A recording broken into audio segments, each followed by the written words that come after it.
ആമേഴ് ജനത്തോട്ടിൽ ശുചീകരണ തൊഴിലാളി ജോയിയെ കാണാതായിട്ട് 32 മണിക്കൂർ പിന്നിട്ടു. തിരച്ചിൽ താൽക്കാലികമായി നിർത്തിവെച്ചു.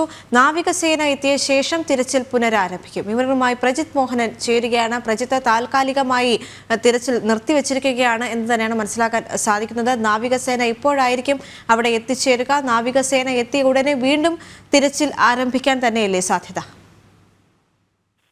ദേവിക, അത് കൃത്യമായി നമുക്കിപ്പോൾ പറയാൻ കഴിയില്ല. കാരണം നാവികസേനാംഗങ്ങൾ എത്തി ഇവിടെ ഒരു പ്രാഥമിക പരിശോധന നടത്തും. അതിനുശേഷമായിരിക്കും ഇന്ന് ഈ തിരച്ചിൽ പുനരാരംഭിക്കാൻ കഴിയുമോ ഇല്ലയോ എന്നുള്ള കാര്യത്തിൽ ഒരു വ്യക്തത വരിക. ഏതായാലും നിലവിൽ തിരച്ചിൽ നിർത്തിവെച്ചിരിക്കുകയാണ്. 43 മണിക്കൂർ നടത്തിയിട്ടും ജോയിയെ കണ്ടെത്താൻ കഴിയാത്ത സാഹചര്യത്തിലാണ് പല ആവർത്തി മാൻഹോളുകളിലും ഈ പറഞ്ഞ ടണലിനുള്ളിലേക്കും സ്കൂബ ഡൈവിംഗ് അംഗങ്ങൾ എത്തിയിട്ട് ഇറങ്ങിയിട്ടും ജോയിയെ കണ്ടെത്താനായില്ല. കുന്നുകൂടി കിടക്കുന്ന മാലിന്യങ്ങൾ തന്നെയായിരുന്നു ആ പ്രതിസന്ധി. ഒടുവിൽ ടാങ്കുകളും പമ്പുകളും പമ്പ് സെറ്റും മറ്റും ഉപയോഗിച്ച് ഉള്ളിൽ കിടക്കുന്ന മാലിന്യം കുത്തിയിളക്കി വിടാനുള്ള വെള്ളം പമ്പ് ചെയ്ത് കുത്തിയിളക്കി വിടാനുള്ള ഒരു ശ്രമം വരെ നടത്തി.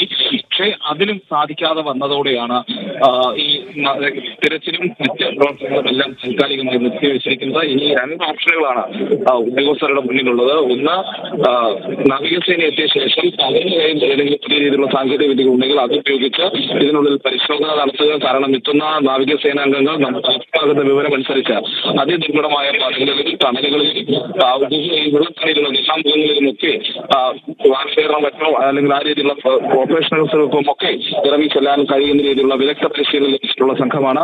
അപ്പോൾ അത്തരത്തിൽ വിദഗ്ധ പരിശീലനം ലഭിച്ചിട്ടുള്ളവർ പുതിയ നാവികസേനയുടെ കയ്യിലെത്തിയുള്ള പുതിയ പരിശോധനയൊക്കെ നടത്തുമ്പോൾ ഒരു ജോയിയെ കണ്ടെത്താനാകുന്ന പ്രതീക്ഷയുണ്ട്. അത് പക്ഷേ നാവികസേന ഉദ്യോഗസ്ഥരിലെത്തി ഇവിടുത്തെ ഒരു സാഹചര്യം പഠിച്ചതിനു ശേഷം മാത്രമേ അതിനെ പറ്റിയുള്ള ഒരു ധാരണ നമുക്കുണ്ടാവുള്ളൂ. കാരണം നാവികസേനാംഗങ്ങൾ സർക്കാരിനെ അറിയിച്ചിരിക്കുന്ന സാഹചര്യം പഠിച്ച ശേഷം മാത്രമായിരിക്കും നടത്താനാകുമോ ഇല്ലയോ നാവികസേനയ്ക്ക് വ്യക്തമായില്ല.